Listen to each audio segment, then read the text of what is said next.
இன்னைக்கு நம்ம இந்த சீரிஸோட ஃபைனல் பார்ட் தான் பார்க்க போகிறோம். வாங்க வீடியோக்குள்ளே போகலாம். ஸ்டார்டிங்கில் நம்ம ஹீரோயின் அங்கே நம்ம ஷாவோட அம்மாட்ட பேசிகிட்டு இருக்கும்போது ஹீரோங்க வந்துடுறான். இப்போ ஆஃபீஸ்க்கு லேட் ஆகுது வான்னு சொல்லிட்டு அங்கே வம்பு பண்ணி கூட்டிகிட்டு போயிடுறான். அதுக்கப்புறம் அவங்க விய போட்டு அவங்க அம்மா அடிக்கிறாங்க. நீ இப்போ எல்லாரும் முன்னாடி என்ன வந்து சொல்ல ட்ரை பண்ணிட்டு இருந்த, நீ வந்து உன்னோட பிரதரை பற்றி சொல்ல போறியா? அப்படிப்பட்டு அவங்க அப்பாவுக்கு தெரிஞ்சிச்சுன்னு வச்சுக்கோமே, உன்னோட பிரதர் உயிரோடவே இருக்க மாட்டான், நீ வாயை மூடிட்டு பேசாம அப்படின்றத சொல்கிறாங்க. ஹீரோயினை கூட்டிகிட்டு போயிட்டு கோவப்படுறான். நான் அவ்வளோ சொல்லியுமே நீ என்ன மேரேஜுக்கு ஒத்துட்ருக்க, நீ என்ன மேரேஜ் பண்ண போறியான்னு கேட்டதும், ஆமாம் நான் மேரேஜ் தான் பண்ணிக்க போகிறேன் அப்படின்றத சொன்னதுமே அதை கேட்டுட்டு அங்கே அவனுக்கு ரொம்ப டென்ஷன் ஆகிட்டு இருக்கு. நானுமே எத்தனை வருஷமாக அவங்ககிட்ட கேட்டுட்ருக்கேன், என்னோட அம்மாவோட வந்துட்டு இந்த இறப்புக்கு யார் காரணம்னு சொல்லிட்டு நீங்கள் ஏதாச்சும் சொல்கிறீங்களா அப்படின்ற சொல்லிட்டு கோவப்பட்டுட்டு போகிறா. அப்போ ஹீரோ ஒரு விஷயத்தை பற்றி யோசிச்சுட்டு இருக்கான். அவன் சின்ன குழந்தையா இருக்கும் போதே இவங்க அம்மாவும் அவங்க அப்பாவுமே 2 பேரும் அஃபேர் வச்சுருக்காங்க. அதை கண்ணாலையுமே பார்த்துருக்கான். கொஞ்ச நேரத்துலேயே பார்த்தா அவங்க அம்மா மேலேருந்து கீழே விழுந்திருக்காங்க. அப்படியே வந்துட்டு அங்கே வீடுமே தீப்பிடிச்சி எரிஞ்சு அதில் தான் நம்ம ஹீரோயின் அவன் காப்பாற்றியிருக்கான். அவங்க அம்மா இறந்துமே போயிருக்காங்க. நம்ம ஹீரோ நான் இந்த உண்மைகள்லாம் உன்ட்ட சொன்னால் என்ன நடக்கும் எனக்கு அப்படின்ற சொல்லிட்டு ரொம்பவே ஃபீல் பண்ணிகிட்டு இருக்கான். அதுக்கப்புறம் நம்ம ஹீரோயின் அவன் கூட தான் சேர்ந்து ஒர்க் பண்ணுறா. ஆனால் அவன்கிட்ட ஒரு வார்த்தை கூட பேச மாட்டா, இக்னோர் பண்ணிகிட்டே இருக்கா. அப்புறம் அவனுக்கு சைன் பண்ணுறதுக்காக கொண்டு வராங்க ஃபைல்ஸ் எல்லாம். அதெல்லாம் நீங்கள் கொடுக்க வேணாம்னு சொல்லி ஸ்டாப் பண்ணதுமே நம்ம ஹீரோ நீ என்ன பண்ணிகிட்ருக்க, இந்த ஃபைல் எனக்காக வந்தது அப்படின்றத சொன்னதும், இந்த கம்பெனி இதுக்கப்புறம் நான் தானே ஹேண்டில் பண்ண போகிறேன், ஸோ நானே எல்லாத்தையும் பார்த்துக்கிறேன், நான் வந்து பழக வேணாமா அப்படின்றத சொல்லிட்டு போகிறா. அதை கேட்டுட்டு அவனுக்கு கோவம் ஆகிட்டு நீ இப்போ என்ன வந்து ட்ரை பண்ணிகிட்ருக்க அப்படின்றத சொல்லிட்டு கேட்டுட்ருக்கான். நம்ம ஹீரோயின் உன்ட்ட எனக்கு பேச விருப்பம் இல்லை, நீ டிஸ்டன்ஸ் மெயின்டைன் பண்ணுன்னு சொன்னதும் சொல்லிட்டு இருக்கான்னு சொல்லிட்டு அவளோட கழுத்தை பிடிச்சி அங்கே ஃபைட் பண்ணி வைக்கிறான். நீ தேவையில்லாமல் இப்படிலாம் என்கிட்ட பிஹேவ் பண்ணாதான்னு சொல்லிட்டு அங்கே வந்து கோமா போயிட்டு இருக்கும்போது ஷாவங்க வந்து ராவா நம்ம வெட்டிங் ட்ரெஸ் வாங்க போகலாம் அப்படின்ற சொல்லிட்டு கூப்பிட்டதுமே நம்ம ஹீரோ அவள் கழுத்தில் வந்துட்டு இருக்கிற அடையாளத்தை பார்த்தியான்னு சொன்னதும், நீ வந்துட்டு ஒரு பிரதர், ஸோ பிரதர் மாதிரி வந்துட்டு நடந்துக்கோ, நீ தேவையில்லாமல் இப்படிலாம் பேசாத அப்படின்றத சொல்லிட்டு அங்கேருந்து அவளை கூட்டிகிட்டு போயிடுறான். இவன் என்ன பிரதர் நடந்துட்டுருக்கு, உங்கள் கையை விட்டு முழுசாக போயிடுவா போலையே அப்படின்றத சொன்னதும் அதை கேட்டுட்டு அங்கே ஹீரோக்குங்க ரொம்ப டென்ஷன் ஆகிட்டு அவளை பார்த்து முறைச்சிட்ருக்கான். பிறகு வெட்டிங் ட்ரெஸ் வாங்கி வந்து அங்கே போட்டு பார்த்துட்டு நம்ம ஹீரோயின் அங்கே கழுத்தில் அவன் ஃபைட் பண்ணி வச்சதவே பார்த்துட்டு ரொம்பவே வந்து ஃபீல் பண்ணிகிட்ருக்கா.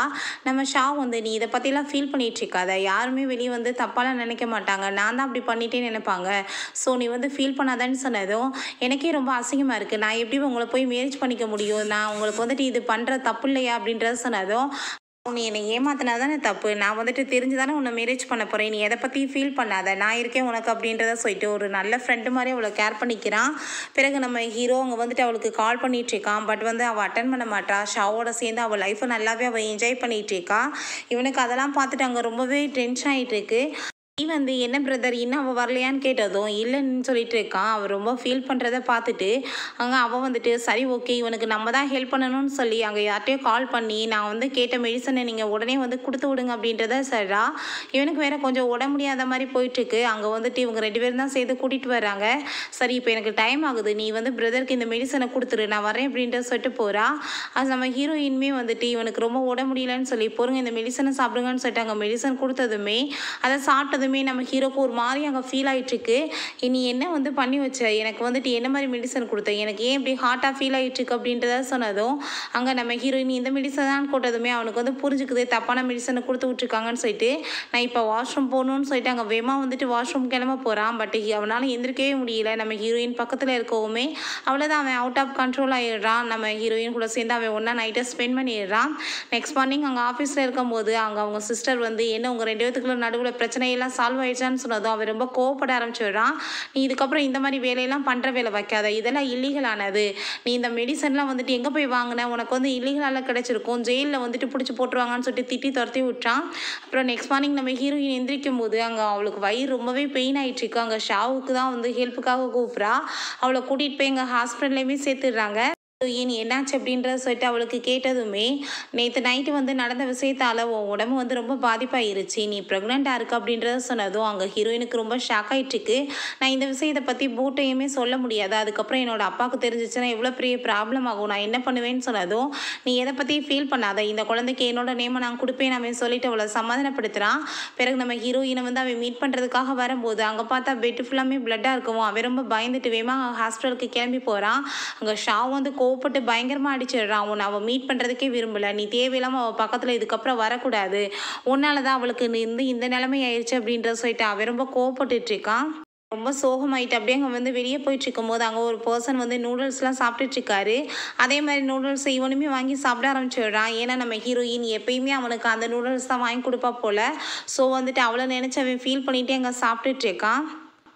அங்கே என்ன எவ்வளோ நாள் ஆச்சு லீச்சி என்ன உங்களை பார்க்கவே வரலையான்னு சொன்னதும் அவங்க இல்லைன்னு சொல்லிட்டு ஃபீல் பண்ணிட்டு இருக்கும் போதே அந்த இடத்துக்கு நம்ம ஹீரோயின் வந்து ஃபைல்ஸை கொண்டு வந்து வச்சுக்கவுமே வேமா பிடிச்சி இழுத்து மடியில் உட்கார வச்சுக்கிறான். அவங்க சிஸ்டர் அங்கே இருந்து போனதும் ரொம்ப ஹெல்த்தி ஆகிட்டே இருக்கியே என்ன வந்துட்டு அப்படின்னு சொல்லிட்டு அங்கே வயிற்றில் வேற கையை வைக்கிறான். அப்போ அவனுக்குமே டவுட் ஆகிடுச்சு உள்ள ப்ரெக்னெண்ட்டாக இருக்கலாம் என்னமோன்னு சொல்லிட்டு நீ வந்து தேவையில்லாமல் என் பக்கத்தில் இப்படி வராதுன்னு சொல்லிட்டு கோவப்பட்டு அரைஞ்சிட்டு அங்கே இருந்து போயிடுறான். பிறகு அவங்க அம்மா அங்கே அவங்களுக்காக சூப்பெல்லாம் கொண்டு வந்ததுமே அங்கே நம்ம ஹீரோயின் வந்தது இந்த சூப் அவளுக்காக தான் சொல்லிட்டு கொடுக்கும்போது வேமா வந்துட்டு அந்த சூப்பை தூக்கி நம்ம ஹீரோ குடிச்சிடுறான். நீ என்ன பண்ணிட்டு இருக்க நான் அவளுக்காக கொண்டு வந்தேன்னு சொல்லிட்டு அவங்க இன்னொரு டைம் ஊற்றி ஹீரோயின்ட்ட கொடுக்கும்போது அவளுக்கு அந்த ஸ்மெல் அடித்ததுமே வந்து வாமிட் வந்துடுது. வேமா ஓடிட்டு இருக்கா வாஷ்ரூமுக்கு. நம்ம ஹீரோ கோவப்பட்டு கத்த ஆரம்பிச்சிடுறான். போது இதோட ஸ்டாப் பண்ணிக்கோங்க நீங்கள் என்ன பண்ணிட்டு இருக்கீங்கன்னு எனக்குலாம் தெரியாதா இதுக்கு மேலேயே நீங்கள் அவளுக்கு இதே மாதிரி வந்து அந்த பாய்சனை கலந்து கொடுத்தீங்கன்னா அவள் செத்தே போயிடுவான்னு சொன்னதும் அதை கேட்டுட்டு அவங்களுக்கு ஷாக் ஆகிட்டு உனக்கு என்ன அப்படின்னா இந்த விஷயங்கள்லாம் தெரியுமான்னு சொல்லிட்டு கேட்குறாங்க. எனக்கு எல்லாமே தெரியும் ஆரம்பத்துலேருந்து எனக்கு எல்லா விஷயங்களுமே தெரியும். நீங்கள் தானே அவங்க அம்மாவை கொலையுமே பண்ணியிருக்கீங்க அவர் கூட அஃபேருமே வச்சுட்ருக்கீங்களேன்னு சொல்லிட்டு அவன் பயங்கரமாக கத்த ஆரம்பிச்சிடுறான். அவங்க அம்மா ப்ளீஸ் நான் சொல்கிறத நீ கேளு அப்படின்றத சொல்கிறாங்க. ஆனால் இவன் ரொம்ப கோவப்பட ஆரம்பிச்சிடுறான். பிறகு ஹீரோயின் அங்கே வாமிட் பண்ணிட்டு இருக்கோமே அங்கே வி வந்து உண்மையை சொல்லு நீ ஏதாச்சும் ப்ரெக்னென்ட் ஆகிட்டியா அப்படின்றத சொல்லிட்டு கேட்டதும் அப்படிலாம் எதுவும் கிடையாது அப்படின்றத அவள் சொல்லி சமாளிச்சிடுறான். நாங்கள் வந்து ஹீரோ மீட் பண்ணிட்டு சரிவா நான் உன்னை ஹாஸ்பிட்டலுக்கு கூட்டிகிட்டு போகிறேன்னு சொன்னதும் அதெல்லாம் ஒன்றும் தேவை கிடையாது ஷாவ் வந்து என்னை கூட்டிகிட்டு போய்க்குருவாருன்னு சொல்லிட்டு இருக்கா. எனக்கு வந்துட்டு அவர் கூட சேர்ந்து பேபி பெற்றுக்கணும்னு ஆசையாக இருக்குன்னு அவள் சொல்கிறா. அந்த டயத்தில் வந்துட்டு அங்கே சாப்பாடு வேறு ஷாவ் வீட்டிலேருந்து வந்துடுது. அவன் ரொம்ப டென்ஷன் ஆகிட்டு போகிறான். பிறகு ஹீரோயின் அங்கே ரூம்க்கு வர சொல்லி உண்மையை சொல்லுன்னு சொல்லிட்டு பக்கத்தில் போனதுமே நீங்கள் எப்படி என்கிட்ட வந்து க்ளோஸ் ஆகிறாங்க டிஸ்டன்ஸ் மெயின்டைன் பண்ணுங்கன்னு சொன்னதும் நீ வந்து உண்மையை சொல்லு நீ இப்போ ப்ரெக்னெண்ட்டாக இருக்கியா எனக்கு என்னமோ டவுட்டாக இருக்குது நீ என்கிட்ட வந்து மறைச்சிட்ருக்கியா அது என்னோட பேபி தானேன்னு சொன்னதும் அது ஒன்றும் உன்னோட பேபி கிடையாது அது என்னோட பேபி அது வந்து ஷாவோட பேபி அப்படின்றத சொல்லிட்டு அவங்க இருந்து போயிடுறா. அதுக்கப்புறம் அங்கே வந்து அவள் ரொம்ப ஃபீல் பண்ணிட்டு இருக்கா. இந்த பேபி அவனோடதுன்னு சொன்னா அவன் ஏற்றுக்குவானா என்னன்னு சொல்லிட்டு கன்ஃபார்ம் ஆகிக்கிறது ஒரு வழியா அது அவனோட பேபி தான் சொல்லிட்டு ஸோ நம்ம ஹீரோயினுக்காக அவன் வந்து அங்கே கிஃப்டெல்லாம் வாங்கி வச்சு எப்படியாச்சும் ப்ரப்போஸ் பண்ணணும்னு சொல்லிட்டு முடிவு பண்ணிட்டான். ஃபர்ஸ்ட் வந்துட்டு ஆனால் அதுக்கு முன்னாடி இந்த வேலையை நான் முடிச்சாகணும் அப்படின்றத அவன் யோசிச்சுட்டு இருக்கான். என் ஹீரோ அங்கே ஆஃபீஸ் ரூமில் இல்லாதப்போ அவளோட அந்த கார்டு வந்துட்டு உள்ளதாக இருக்கான்னு சொல்லிட்டு அங்கே செக் பண்ணி பார்த்துட்ருக்கா. அதில் பார்த்தா நிறைய ஜுவல்லரிஸாக இருக்குது. அதெல்லாம் பார்த்துட்டு அவன் ரொம்ப ஷாக் ஆகிட்ருக்கா. ஏன்னா இவள் பர்த்டேனுக்கே அவன் வாங்கி வச்சுருக்கான். அப்போ இது எல்லாமே வந்து எனக்காக தான் அவன் வாங்கி வச்சுருந்துருக்கான். நான் என்கிட்ட அவன் வந்து கொடுக்காம மறைச்சிட்டானா அப்படின்றத சொல்லிட்டு அவங்க பார்த்துட்ருக்கா. அவன் கொடுத்த அந்த பேங்கிள்ஸுமே அதில் தான் இருக்குது. நம்ம ஹீரோ மேலே ஒரு பர்சன் வந்து அட்டாக் பண்ண வர்றான். அவன் கூட ஃபைட் பண்ணி நம்ம ஹீரோ வந்து ஆனால் வந்து குத்தி வச்சு குத்திடுறாங்க. அவன் அடிப்பட்டு கீழே விழுகும் போது நம்ம ஹீரோயினுக்கு கால் அட்டன் பண்ணுறான். பட் ஹீரோயின் கால் அட்டன் பண்ண மாட்டா. பிறகு கொஞ்ச நேரம் கழிச்சு அவங்க வந்து வெளியே பார்க்கும்போது நம்ம ஹீரோ வந்து இப்படி அடிப்பட்டு கிடக்கிறத பார்த்துட்டு அவர் ரொம்ப அங்கே ஃபீல் பண்ணிட்டு வேமா வந்துட்டு அவனை அங்கே ஹாஸ்பிட்டலுக்குமே கூட்டிகிட்டு போய் சேர்த்துடுறாங்க. யார் வந்துட்டு இந்த மாதிரி பண்ணதுன்னு சொல்லிட்டு ரொம்ப ஃபீல் பண்ணிட்டு இருக்கும்போது அவங்க ஸ்டெப் வந்து பயங்கரமாக கத்துறாங்க. என் குழந்தைக்கு வந்துட்டு இந்த மாதிரி ஆனதுக்கு காரணமே இவ தான் வந்துட்டு தேவையில்லாம இப்படி பண்ணிட்டா என் பையனை வந்துட்டு அவளோட லவ்வில் விழுக வைக்க ட்ரை பண்ணுறான்னு சொல்லிட்டு கோவப்பட்டதும் அங்கே ஷாவ் நீங்கள் தேவையில்லாமல் பேசிகிட்டு இருக்கேங்க அவள் என்னோட ஃபியான்ஸே அப்படின்றத சொல்கிறான். அப்போ அங்கே டாக்டருமே வந்துடுறாரு. இப்போ உங்கள் பையன் நல்லா தான் இருக்காரு ஆனால் இன்னுமே முழிப்பு வரல அப்படின்றத சொல்லிட்டு போகிறாங்க. நம்ம ஹீரோயின் அங்கே அவனை பார்த்து ரொம்ப ஃபீல் பண்ணிட்டு ஒருவேளை இவனுக்கு ஏதாச்சும் ஆயிடுச்சுன்னா நான் என்ன பண்ணுறது என்னோட பேபியை நானும் என்ன பண்ணுவோன்னு சொல்லிட்டு ஃபீல் பண்ணதுமே நம்ம ஷாவ் வந்து நீ கவலைப்படாத அப்படிலாம் ஆகாதுன்னு சொல்லிட்டு அங்கே சமாதானப்படுத்திட்டு இருக்கான். பிறகு அங்கே ஷாவை மீட் பண்ணி நான் இப்போ என்னோட பிரதரை பார்க்க விரும்பல நான் வீட்டுக்கு போகிறேன் அவளை வந்துட்டு கூட சேர்ந்து இருந்து கேர் பண்ணிக்க சொல்லுங்க அப்படின்றத சொல்லிட்டு அவங்க இருந்து கிளம்பி போகும்போது அப்போ பார்த்தா அந்த ஸ்ரீ அங்கே ரவுடிங்களை கூட்டிகிட்டு வர்றா. உன்னோட பிரதரால் தான் என்னோட குடும்பத்தில் இந்த மாதிரி விஷயங்கள்லாம் நடந்துட்டுருக்கு உன்னோட ஃபேமிலி எப்படி நிம்மதியாக இருக்க முடியும் நான் இப்போ பாரு உன்னை என்ன பண்ணுறேன்னு சொல்லிட்டு இருக்கும்போதே அங்கே ஷாவ் வந்து ஆளுங்களெல்லாம் கூட்டிகிட்டு வந்துட்டு எப்படியே காப்பாற்றிடுறான். ஷாவை வந்து அவள் மீட் பண்ணிவிட்டு நல்லவேளை நீங்கள் வியை காப்பாற்றிட்டீங்கன்னு சொல்லிட்டு தேங்க்ஸ் சொல்லிட்டு இருக்கா. அப்போ ஷாவ் இன்னைக்கு வந்து அட்டாக் பண்ண வந்த பர்சன் அவனை கொலை பண்ண வரல ஒன்றை தான் கொலை பண்ண தான் வந்தாங்க ஆளு தான் மாறி போயிருச்சு அப்படின்றத சொன்னதும் இது யார் பண்ணியிருப்பாங்கன்னு சொன்னதும் அங்கே ஷாவுக்கு வந்துட்டு நம்ம ஹீரோவோட அம்மா மேலே தான் டவுட்டாக இருக்குது. அதுக்கப்புறம் அங்கே நம்ம ஹீரோ பக்கத்துலேயே போய் அங்கே வந்து ஸ்லீப் பண்ண போகிறேன்னு சொல்லிட்டு இருக்கா. நீ இப்படிலாம் பண்ணக்கூடாது நீ வீட்டுக்கு கிளம்பு அப்படின்றத சொன்னதும் நான் இன்னைக்கு உங்கள் கூட தான் சேர்ந்து இருக்க போகிறேன் உங்களை கேர் பண்ணிக்க போகிறேன் அப்படின்றத சொல்லிட்டு இருக்கா. அவள் பாட்டு அங்கே வந்துட்டு படுத்து வேற தூங்க ஆரம்பிச்சிடுறான். நம்ம ஹீரோங்க வந்து நான் ரொம்ப லவ் பண்ணிட்டு இருக்கேன் ஆனால் உனக்கு எதுவுமே ஆக விட மாட்டேன்னு சொல்லிட்டு ரொம்பவே ஃபீல் பண்ணுறான். அங்க உள்ள யாரோ வர்றாங்க. நம்ம ஹீரோயின கொலை பண்றதுக்காக அவங்க ட்ரை பண்ணிட்டு இருக்காங்க. பார்த்தா அது வி தான். அவளோட ட்ரெஸ்ஸ போட்டுட்டு அவ படுத்திருக்கா. அங்க நம்ம ஹீரோவுமே வந்துடுறான். உங்கள பத்தி எங்களுக்கு தெரியுமே. நீங்க தான் இந்த வேலை பண்ணுவீங்கன்னு சொல்லிட்டு அவங்க கோவப்பட்டதுமே, நீங்க எதுக்காக இப்படி 2 பேருமே நடுவுல வந்துட்டு ஏன் வந்து வேலைய கெடுத்துட்டு இருக்கீங்க? இதெல்லாம் நான் உங்களுக்காக தான் நான் பண்ணிட்டு இருக்கேன்னு சொன்னதும், பொய் சொல்லாதீங்க. இதெல்லாமே நீங்க உங்களுக்காக தான் பண்ணிட்டு இருக்கீங்க. நீங்க வந்து ரிவெஞ்ச் எடுக்கிறதுக்காக தானே பண்றீங்கன்னு சொன்னதும், ஆமா என்னோட ஹஸ்பண்டோட சாவுக்கு அந்த ஆள் தானே காரணம். அதுக்கப்புறம் எப்படி நான் சும்மா விட முடியும்? ரிவெஞ்ச் எடுக்கிறதுக்காக தான் பண்ணிட்டு இருக்கேன். ஆனா உங்களுக்காகவே தான் பண்றேன். இவள வந்து நம்ம வழியிலேருந்து இல்லாம பண்ணா தானே இந்த ப்ராப்பர்ட்டிஸ் எல்லாமே நம்மளுக்கு கிடைக்கும் அப்படின்றத சொன்னதும், உங்களோட மென்டல் கண்டிஷன் வந்து சரியில்லைன்னு நினைக்கிறேன் அப்படின்றத சொல்லிட்டு அங்க ஒரு பர்சனை கூப்பிட்டு இவங்கள கூட்டிட்டு போய் மென்டல் ஹாஸ்பிட்டல்ல சேர்த்து விட்டுருங்க அப்படின்றத சொல்றான். நம்ம ஹீரோயின் நீ வந்து தப்பு பண்ணிட்ட. உன்னோட அம்மாவை நீ அப்படிலாம் பண்ணியிருக்க கூடாதுன்னு சொன்னதும், அவங்க கொஞ்ச நாள் அப்படியே இருக்கட்டும். அதான் நல்லது அப்படின்றத சொல்லி பேசிட்டு இருக்கும்போது, அங்கே நம்ம ஹீரோயினோட அப்பா வந்துடுறாரு. நீ ஹாஸ்பிட்டலுக்கு உன்னோட அம்மாவை அனுப்பி வச்சு தான் நான் கேள்விப்பட்டேன். நீ அப்படிலாம் பண்ணியிருக்க கூடாது. நான் வந்து வெளியே அவங்கள எடுத்துடவான்னு கேட்டதும், இல்லை அவங்க கொஞ்ச நாள் அப்படியே இருக்கட்டும். அதான் நல்லது அப்படின்றத அங்கே சொல்லிட்டு இருக்கான். அதுக்கப்புறம் நீ வந்துட்டு அவளோட வெட்டிங் நடக்க போகுது. ஸோ வந்து வெட்டிங் அன்னைக்கு நீ அவளுக்கு ஏதோ கிஃப்ட் கொடுக்கணும்னு சொன்னீல, அன்னைக்கு வெட்டிங்கில் வந்து கொடுத்துக்கோ அப்படின்றத சொன்னதுமே, அதை கேட்டுட்டு நம்ம ஹீரோவுமே அங்கே ஓகேன்னு சொல்லிட்டு இருக்கான். அதுக்கப்புறம் நம்ம ஹீரோயின் நான் வந்து உங்களை பிரதராக நினைக்கிறேன், நான் உங்களை லவ் பண்ணிட்டு இருக்கேன்னு சொல்லிட்டு அங்கே ஃபர்ஸ்ட் டைம் ப்ரப்போஸ் பண்ணிடுறான். ஆனால் ஹீரோ நான் உன்னை லவ்லாம் பண்ணலைன்னு சொன்னதுமே, நீங்கள் போய் சொல்லிட்டு இருக்கீங்க, உங்களுக்குமே என் மேலே ஃபீலிங்ஸ் இருக்குல்ல அப்படின்றத சொல்லிட்டு கேட்டதுமே, அப்படிலாம் எதுவும் கிடையாது நம்ம சொல்லிட்டு இருக்கான். நம்ம ஹீரோயின் நல்லா யோசிச்சு பாருங்க, நான் உங்களுக்கு ஃபர்ஸ்ட் டைம் ஒரு கிஃப்ட் கொடுக்கும்போது அந்த வாட்சை நான் வந்து 18 இயர்ஸ்க்கு அப்புறம் வந்து உங்களை வந்து நான் பிரதர்னு கூப்பிட விரும்பலன்னு சொன்னேன்ல, நான் அப்புறந்தே உங்களை ரொம்ப லவ் பண்ணிட்டு இருக்கேன். உங்கள் கூட டிஸ்டன்ஸ் நான் வந்து 3 இயர்ஸாக மெயின்டைன் பண்ணும்போது தான் எனக்கு வந்து புரிஞ்சிச்சு நான் உங்களை பிரதராக பார்க்கல, நான் உங்களை லவ் பண்ணிட்டு இருக்கேன்னு. ப்ளீஸ் நீங்கள் வந்துட்டு எனக்கு ஒரு சான்ஸ் கொடுக்கணும்னு சொன்னதும், நான் வந்து உன்னை யூஸ் தான் பண்ணிட்டு இருந்தேன், உன் மேலே எனக்கு லவ்லாம் கிடையாதுன்னு சொன்னதுமே ஹீரோயினுக்கு அங்கே ரொம்ப கஷ்டமாயிட்டு ஃபீல் பண்ணிட்டு போயிடுறா. அதுக்கப்புறம் நம்ம ஹீரோ வந்துட்டு அங்கே யார்கிட்டே கால் பண்ணுறான், உன்னோட பேபியை நான் வந்து பார்த்துக்கிறேன், நீ என்னோட பேபியை பார்த்துக்கணும்னு சொல்லிட்டு இருக்கான். ஹீரோயின் பாட்டிட்டு அங்கே வெட்டிங் ட்ரெஸ் எல்லாம் போட்டு காமிச்சது ரொம்ப அழகா இருக்குன்னு சொல்கிறாங்க. அவள் மேலே போகும்போது ஸ்லிப்பாகி விழுக போகிறான். நம்ம ஹீரோ தான் அவளை காப்பாற்றுறான். பார்த்து போக மாட்டேன்னு சொல்லிட்டு இருக்கான். அப்போ அங்கே ஒரு சிப்பை அவனோட பையில் போட்டு விட்டுட்டு போயிடுறா. இவங்க வந்து ரெடி பண்ணிட்டு இருக்கும்போது வேமா அவங்க என்ன பேசுகிறாங்கன்னு சொல்லிட்டு அவள் கேட்க ட்ரை பண்ணிட்டு இருக்கா. அவங்க அப்பா வந்து அவளுக்கு வந்து கூடிய சீக்கிரம் மேரேஜ் ஆக போகுது, ஷாவோட பையனை வந்துட்டு அவன் வழியில் இருக்கக்கூடாதுன்னு சொன்னேன், என்னாச்சு அப்படின்றத சொன்னது, நீங்கள் சொன்ன மாதிரியே பண்ணியாச்சு அப்படின்றத சொல்லிட்டு இருக்கான். நீ வந்துட்டு இப்போ என்னோட பையனாக வந்துட்டு இருக்கிறதுக்கு எல்லாம் தகுதியாயிருச்சு. ஸோ இந்த கம்பெனியை உன்கிட்ட ஹேண்ட் ஓவர் பண்ணுறேன், உனக்கு வந்துட்டு சில சீக்ரெட்ஸுமே நான் சொல்லித்தரேன்னு சொல்லிட்டு சில சீக்ரெட்ஸ் எல்லாம் வந்துட்டு அங்கே சொல்லி கொடுக்க ஆரம்பிச்சிடுறாரு. நம்ம ஹீரோயினுமே அங்கே அதை எல்லாத்தையுமே கேட்டுட்டு இருக்கா. நம்ம ஹீரோவுமே ஓகேன்னு சொல்லிட்டு இவர் கூட சேர்ந்துட்டு அதை எல்லாத்தையுமே அங்கே வந்து பண்ணுறதுக்குமே ட்ரை பண்ணிட்டு இருக்கான். பட் ஹீரோவோட மைண்ட்லேயுமே வேற ஒன்று பெருசாக வந்து போயிட்டுருக்கு போல். அவனோட அந்த பழைய செக்ரட்டரியை மீட் பண்ணதுமே, பாஸ் இப்போ நம்மளுக்கு வந்துட்டு எல்லா ப்ரூஃப்மே கிடச்சிருச்சு, நம்ம என்ன பண்ணுறதுன்னு சொன்னதும், கண்டிப்பாக அந்த ஆள் தான் பெரிய கிரிமினல், அவரை வந்து தப்பிக்க விடக்கூடாது, ஆனால் நம்ம அதுக்கு முன்னாடி வந்துட்டு அவர் வசமாக மாட்ட வைக்கணும் அப்படின்றத சொல்லிட்டு இருக்கான். ஹீரோயின்ட்ட நீ எனக்காக கப் நூடுல்ஸ் பண்ணி கொடுன்னு சொன்னதும், ஹீரோயின் பண்ணிட்டு இருக்கும்போது ஹீரோ வந்து ஹக் பண்ணிக்கிட்டதுமே, நீங்கள் தள்ளி என்கிட்ட இருந்து இனிமேல் இருக்கணும், நான் உங்கள்கிட்ட வந்து ஹாஸ்பிட்டல் ப்ரப்போஸ் பண்ணும்போது நீங்கள் வந்துட்டு என்னை வேணான்னு ரிஜெக்ட் பண்ணிட்டீங்க, இப்போ என்ன உங்களுக்கு அப்படின்ற சொல்லிட்டு கேட்டதும் நம்ம ஹீரோங்க இருந்து கிளம்பிடுறான்.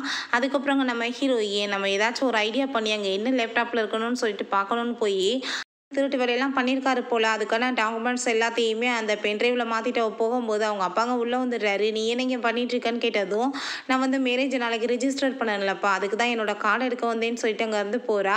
அவருமே ஓகேன்னு சொல்கிறாரு. சரி ஓகே நீ வந்துட்டு ஹாப்பியாக லைஃப்பில் இருக்கணும், எனக்கு அதே போதும் அப்படின்றத சொல்லிட்டு போகிறாரு. ஆனால் அவருக்குமே அங்கே டவுட் ஆகிட்டு லேப்டாப்பில் என்ன வந்து போயிட்டுருக்குன்னு சொல்லிட்டு அவர் அங்கே செக் பண்ணி பார்த்துட்ருக்காரு. அதுக்கப்புறம் அங்கே நம்ம ஹீரோயின் நம்ம ஹீரோக்கு தாங்க மெசேஜ் பண்ணுறா, நாளைக்கு என்னோட வெட்டிங், நீ கண்டிப்பாக என்னோட வெட்டிங்க்கு வரணும் அப்படின்றத சொல்லிட்டு அனுப்பி விடுறான். நம்ம ஹீரோக்கு அதெல்லாம் பார்த்துட்டு அங்கே ரொம்பவே கஷ்டமாயிருது. வெட்டிங்காக அவன் ரெடியாக இருக்கும்போது அங்கே ஷாவ் வந்துடுறான். ஏன்னா அவனுக்கு கூப்பிட்டையா வரலையா என்னன்னு சொன்னதும், நானுமே அதுக்கு தான் வெயிட் பண்ணிட்டு இருக்கேன்னு சொல்லிட்டு இருக்கா. ஹீரோயினோட அப்பாவுக்கு கால் வந்துடுது, இப்படி போலீஸ் வந்துட்டு உங்களை வந்து பிடிக்கிறதுக்கு தேடிட்டு இருக்காங்கன்னு சொல்லிட்டு. அங்கே அதெல்லாம் கேட்டுட்டு அவருக்கு ரொம்ப டென்ஷன் ஆகிட்டு உடனே வந்துட்டு இப்போ கிளம்பி ஆகணும் அப்படின்றத சொல்லிட்டு அவர் ஐடியா பண்ணுறாரு. ஏதோ ட்ரிப் மாதிரி போடலான்னு சொல்லிட்டு அவர் ஐடியா பண்ணிட்டார் போல் எஸ்கேப் ஆகுறதுக்கு. அங்கே கிளம்பி போயிட்டு இருக்கும்போது நம்ம ஹீரோவோட காருமே அங்கே ஃபாலோ பண்ணிகிட்டே வருது. இப்படி ஃபாலோ பண்ணுறாங்கன்னு சொன்னதும் இதுக்கு நல்லாவே தெரியும், நீங்கள் போங்கன்னு சொன்னதுமே நம்ம ஹீரோ இறங்கி வந்து அவங்க கூட எல்லாம் ஃபைட் பண்ண ஆரம்பிக்கிறான். இவர் எப்படியாச்சும் வந்து ஜெயிலில் மாட்டி விடணும்னு சொல்லிட்டு. அப்போ அவனையுமே அடிச்சு அங்கே கிட்னாப் பண்ணிட்டு போயிடுறாங்க. ஹீரோயினுக்காக அவன் ஒரு கிஃப்ட் அனுப்பி விட்டுருக்கான். அப்போ அதில் வந்துட்டு உன்னோட அப்பா தான் இருக்கிறதுலே பெரிய கிரிமினல், அவர் என்னோட அப்பாவோட சாவுக்கு அவர் தான் காரணம், உன்னோட அம்மாவோட சாவுக்குமே அவர் என்னோட அம்மாவுக்கு உடந்தையாக தான் இருந்திருக்காரு, அதே மாதிரி தான் நான் வந்துட்டு இப்போ அவரை பழி வாங்கணும்னு தான் இவ்வளோ நாள் வெயிட் பண்ணிகிட்டு இருந்தேன், ஆனால் நான் உன்னை ரொம்பவே லவ் பண்ணிகிட்ருக்கேன், பட் என் கூட சேர்ந்து நீ இருந்தேன்னா உனக்குமே டேஞ்சர் ஆயிரும், நான் இப்போ பண்ண போகிற காரியத்தால் நான் இறந்து கூட போகலாம், அதனால தான் உன்னை வேணான்னு சொல்லிட்டேன், பாரு உனக்காக உன்னோட பர்த்டேக்கு நான் எவ்வளோ வந்து கிஃப்ட்ஸ் எல்லாம் வாங்கி வச்சுருக்கேன்னு, அதுக்கப்புறம் இந்த ரிங்குமே நான் மேரேஜ் பண்ணணும்னு தான் வாங்கினேன், பட் என் கூட வந்துட்டு இருந்தேனா நீ வந்துட்டு சந்தோஷமான வாழ்க்கையை வாழ முடியாது அப்படின்றத சொல்றான். நீ ஷாவை மேரேஜ் பண்ணிட்டு நிம்மதியாக இருக்கணும் அப்படின்றத சொன்னதுமே அதை கேட்டுட்டு நம்ம ஹீரோயின் அங்கே ரொம்ப ஃபீல் பண்ணிட்டு அழுக ஆரம்பிச்சிடுறா. இவனை பார்த்தா கட்டி போட்டு பயங்கரமாக அடிச்சிட்டு இருக்காரு. அப்போ அவங்க அப்பா வந்து நீ எவ்வளோ தைரியம் தான் நீ என் கூட சேர்ந்து இருந்துட்டு எனக்கே துரோகம் பண்ணியிருப்ப, கண்டிப்பாக வந்துட்டு உன்னை வந்து சும்மா மட்டும் விட மாட்டேன்னு சொன்னதும் நீங்கள் தானே என்னோட அப்பாவோட சாவுக்கு காரணம், அதுக்கப்புறம் எவ்வளோ வந்துட்டு ஃப்ராட் வேலை பண்ணியிருக்கீங்க, கண்டிப்பாக உங்களுக்கான பனிஷ்மெண்ட் கிடைக்கணும் அப்படின்றத சொல்லிட்டு இருக்கான். எனக்கு ஒரு விஷயம் ஞாபகம் வருது, அவனுக்கு வாட்சை கிஃப்டாக கொடுத்தா இல்லையா, அதில் வந்து ட்ராக்கர் வந்துட்டு அவள் ஃபிக்ஸ் பண்ணியிருப்பா போல், ஸோ அதை வச்சு நம்ம கண்டுபிடிக்கலாம் அப்படின்றத சொல்லிட்டு அதை வச்சு அவள் ஐடியா பண்ணிவிட்டு அங்கே ஃபாலோ பண்ணிட்டு போகலான்னு சொல்லிட்டு முடிவு பண்ணிடுறா. இவனை என்ன பண்ணுறதுன்னு சொல்லிட்டு கேட்டதும் இவன் பண்ண பாவத்துக்கு இவன் கண்டிப்பாக வந்துட்டு சாகணும்னு அவர் சொல்லும்போது கண்டிப்பாக நீங்கள் பண்ணதுக்கு ஜெயிலுக்கு போகணும் அப்படின்றத சொன்னதும் நீ எவ்வளோ தைரியம் தான் என் கூட சேர்ந்து இருந்து என்னவே வந்து ஏமாத்திருப்ப அப்படின்றத சொல்லிட்டு அங்கே ரொம்பவே கோவப்பட்டுருக்காரு. இங்கே நம்ம ஹீரோயின் ஷாவ் எல்லாருமே வேகமாக அவனை காப்பாற்றுறதுக்காக அந்த இடத்துக்கு கிளம்பி போயிட்டு இருக்காங்க. வந்து அடித்து கொலை பண்ணுறதுக்கு முன்னாடி நம்ம ஹீரோயின் அங்கே வந்து நீ என்ன இங்கே பண்ணிகிட்ருக்க, விலகுன்னு அவங்க அப்பா சொன்னதும் நான் வந்து இவனை ரொம்ப லவ் பண்ணிகிட்ருக்கேன், இப்போ நான் வந்து ப்ரெக்னெண்ட்டாக வேறு இருக்கேன், இவனோட குழந்தைக்கு தான் சொன்னதுமே அதை கேட்டுட்டு அங்கே அவர் ரொம்ப கோவமாயிடுறாரு. நீ என்ன சொல்லிட்டுருக்கம்மா அப்படின்றத சொல்லிட்டு அவர் ரொம்பவே அங்கே கோவப்பட்டுட்டு அவருக்கு மனசே வந்து உடஞ்சி போயிடுது. அங்கே போலீஸுமே கூட்டிகிட்டு வந்துடுறாங்க, அவரையுமே அங்கே அரெஸ்ட் பண்ணி இழுத்துட்டு போயிடுறாங்க. இங்கே நம்ம ஹீரோ நிலைமையை பார்த்துட்டு ப்ளீஸ் நீ எந்திரி அப்படின்றத சொல்லிட்டு அவர் ரொம்ப அங்கே ஃபீல் பண்ணிகிட்ருக்கா. வெட்டிங் எதுவுமா நீ என்ன இங்கே பண்ணிகிட்ருக்க அப்படின்றத சொல்லிட்டு கேட்குறான். அதுக்கப்புறம் ஹாஸ்பிட்டல் காமிக்கிறாங்க. நம்ம ஹீரோயின் தான் அவனை ரொம்ப நல்லா கேர் பண்ணி பார்த்துட்டு இருக்கா. சாப்பாடு கொடுத்தா சாப்பிட மாட்டான். நீ வந்துட்டு எதுக்காக அப்படிலாம் பண்ணிட்டு இருக்க அப்படின்றத சொன்னதும் நீ கிஸ் கொடுத்தா தான் சாப்பிடுவேன்னு சொன்னதுமே ஹீரோயின் கிஸ் கொடுத்துட்டு அங்கே 2 பேருமே சேர்ந்துட்டு ரொம்ப ஹாப்பியாக இருக்காங்க. அதை பார்த்துட்டு அங்கே நம்ம வீக்குமே ரொம்ப ஹாப்பியாக இருது. அதுக்கப்புறம் அவங்க அம்மா வந்துட்டு அவன் மென்டல் ஹாஸ்பிட்டல் வந்து வெளியே கூட்டிகிட்டு வந்துடுறான்.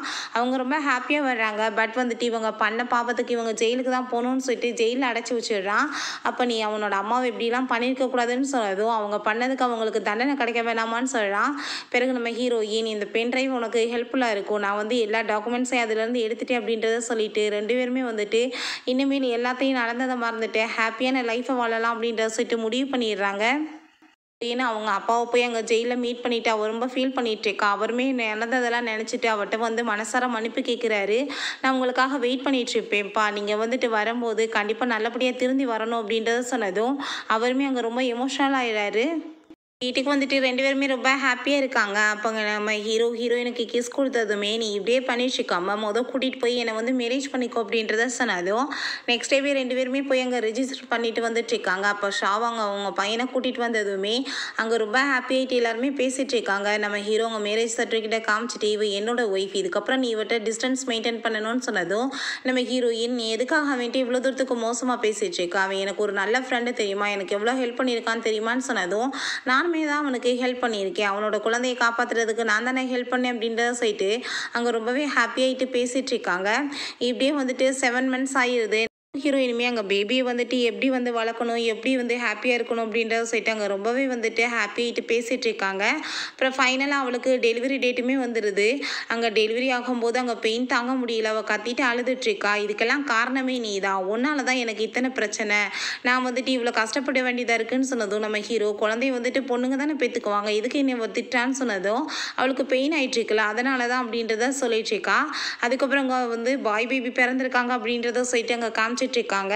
ரொம்ப ஹாப்பி ஆகிட்டு நம்ம ஹீரோயினை போய் மீட் பண்ணதும் நான் வந்து ரொம்பவே வலி தாங்க முடியாமல் கஷ்டப்பட்டு போயிட்டேன், இதுக்கப்புறம் இன்னொரு குழந்தையெல்லாம் என்னால் பெற்றுக்க முடியாதுன்னு சொன்னதும் இதுக்கப்புறம் நீ பெற்றுக்க வேணாம், நான் வந்துட்டு பெற்றுக்கிறேன் பேபின்னு சொல்லிட்டு அவன் கிண்டல் பண்ணுறான்.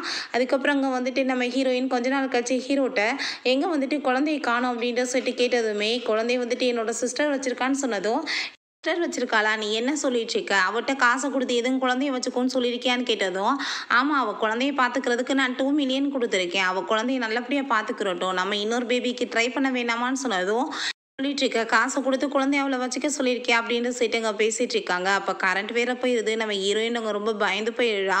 நான் இருக்கும்போது நீ ஏன் பயந்துட்டு இருக்கேன்னு சொல்லிட்டு அவள் கூட திரும்ப ரொமான்ஸ் பண்ணுறதுக்கு ஸ்டார்ட் பண்ணிடுறான். குழந்தைய தூக்கிட்டு ரொம்ப ஹாப்பியாக அதை பார்த்துட்ருக்கா. அங்கே வந்துட்டு பாலெல்லாம் கொடுத்துட்டு, நீ எதை பற்றி கவலைப்படாத, நான் இருக்கேன், உன்னை ரொம்ப சூப்பராக பார்த்துக்குவேன்னு சொல்கிறா. ஃப்ரெண்ட்ஸ், இதோட இந்த சீரீஸ்மே கம்ப்ளீட் ஆயிடுச்சு. இந்த வீடியோ உங்களுக்கு பிடிச்ச கண்டிப்பாக லைக் பண்ணுங்கள், ஷேர் பண்ணுங்கள், கமெண்ட் பண்ணுங்கள் அண்ட் ப்ளீஸ் சப்ஸ்கிரைப் பண்ணுங்கள். Bye guys.